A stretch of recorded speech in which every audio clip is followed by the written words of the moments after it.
Hello friends, beam और column दोनों ही structural member हैं जो किसी भी स्ट्रक्चर का टोटल लोड कैरी करने का काम करते हैं।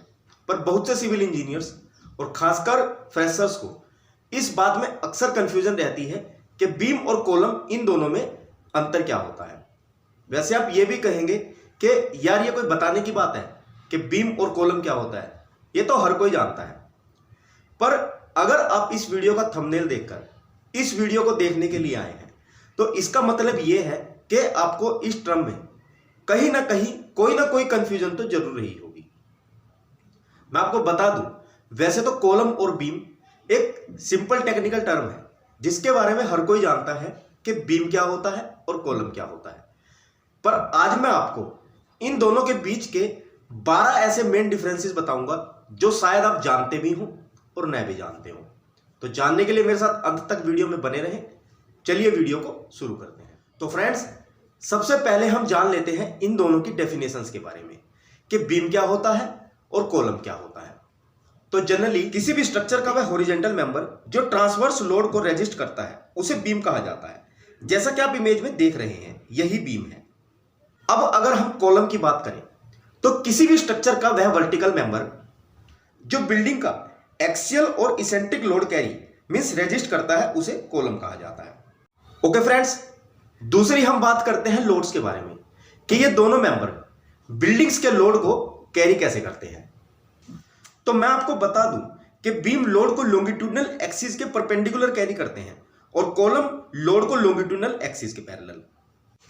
नंबर 3 है फोर्स कि ये दोनों स्ट्रक्चरल मेंबर कौन सी फोर्स को बियर मींस रेजिस्ट करते हैं। तो बीम बेसिकली किसी भी स्ट्रक्चर में बेंडिंग और शियर फोर्स कैरी करते हैं, पर कॉलम स्ट्रक्चर के कंप्रेशन लोड को रेजिस्ट करते हैं। नंबर 4 है शेप। अगर इन दोनों की शेप की बात करें तो beam rectangular, square, T shape, I shape या एच शेप किसी भी शेप में हो सकते हैं और column rectangular, circular, square, T shape, L shape, C shape या इलिप्टिकल शेप में रेडी किए जा सकते हैं। नंबर 5 ये है कि इन दोनों में लोड कैसे ट्रांसफर होता है। तो बीम तो स्लैब्स, सीलिंग, फ्लोर और बिल्डिंग की रूफ का वेट कॉलम पर ट्रांसफर करते हैं और कॉलम उन पर बीम द्वारा ट्रांसफर किए गए लोड को फुटिंग मींस ग्राउंड पर ट्रांसफर करते हैं। नंबर 6 है मिनिमम स्टील रिक्वायर्ड कि इन दोनों स्ट्रक्चरल मेंबर में कम से कम कितना स्टील रिक्वायर्ड होता है। तो क्रॉस सेक्शन के बेस पर एज पर इंडियन स्टैंडर्ड तो 0.259% और एज पर अमेरिकन स्टैंडर्ड 0.323% और एज पर ब्रिटिश स्टैंडर्ड 0.24% कम से कम स्टील रिक्वायर्ड होता है। और कॉलम में इसके क्रॉस सेक्शन से as per Indian standard 0.8%, as per American standard 1% और as per British standard 0.4% steel कम से कम होना चाहिए। नंबर 7 मैक्सिमम स्टील अलाउड कि ज्यादा से ज्यादा कितना स्टील होना चाहिए। तो बीम में इसके क्रॉस सेक्शन के बेस पर एज पर इंडियन स्टैंडर्ड तो 2.5%, एज पर अमेरिकन स्टैंडर्ड 5% और एज पर ब्रिटिश स्टैंडर्ड 4% से ज्यादा स्टील नहीं होना चाहिए।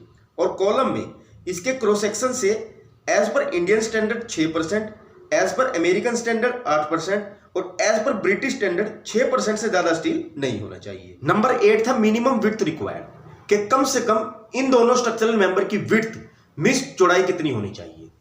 तो बीम की मिनिमम विड्थ 200 mm से कम नहीं होनी चाहिए और कॉलम की मिनिमम विड्थ वैसे तो 200 mm से कम नहीं होनी चाहिए, पर एक अर्थक्वेक रेजिस्टेंट के लिए इसकी मिनिमम विड्थ 300 mm तक होनी ही चाहिए। नंबर 9 है लॉन्गिट्यूडनल स्टील कि इन दोनों स्ट्रक्चरल मेंबर में जो लॉन्गिट्यूडनल स्टील दिया जाता है वह कैसे दिया जाता है मींस उसका तरीका क्या है।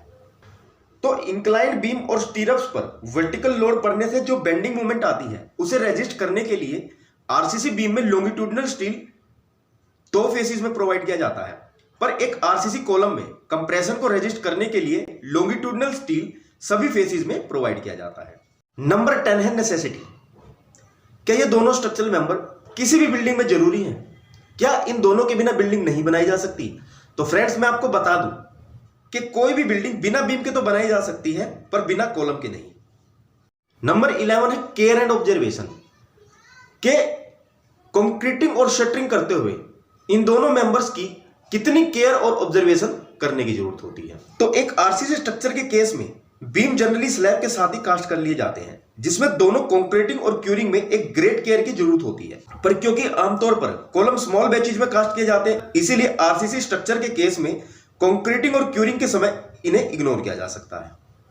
नंबर 12 है फेलियर, कि इन दोनों स्ट्रक्चरल मेंबर में फेलियर कैसे होता है, मींस ये कैसे फेल होते हैं। तो फ्रेंड्स, बीम के केस में पहली बात तो बीम्स कभी भी सडनली फेल नहीं होते, जो डिफ्लेक्शन और क्रैकिंग के फॉर्म में पहले ही फेलियर वार्निंग दे देते हैं, जिन्हें कोई भी आइडेंटिफाई कर सकता है और उसे टैकल कर सकता है। पर कॉलम के केस में बहुत बार कॉलम बिना किसी वार्निंग के एकदम से सडनली फेल हो जाते हैं, जिससे कई बार पूरा एंटायर स्ट्रक्चर भी कोलैप्स हो सकता है। तो इसीलिए कॉलम एक बहुत ही इंपॉर्टेंट स्ट्रक्चरल मेंबर है, जिसके size, design, reinforcement, concrete, quality और क्यूरिंग में किसी भी तरह की कॉम्प्रोमाइज नहीं की जा सकती। और बीम और कॉलम के टाइप्स ऑफ फेलियर पर मैंने ऑलरेडी डिटेल में वीडियोस बनाई हुई हैं, जो आपको हमारे चैनल की बीम और कॉलम की प्लेलिस्ट में मिल जाएंगी। अगर आप इन्हें डिटेल में समझना चाहते हैं तो आप वहां जाकर इन्हें देख सकते हैं। तो फ्रेंड्स, मैंने यहां बीम और कॉलम के लगभग सभी डिफरेंसेस क्लियर कर दिए हैं और आई होप कि अब आप इसे अच्छे से समझ गए होंगे। If you learn something, please like the video and share it with someone who might benefit from it. Subscribe to my engineering support channel and push the notification bell so that you won't miss the new videos. Okay friends, see you in the next video. Thanks for watching.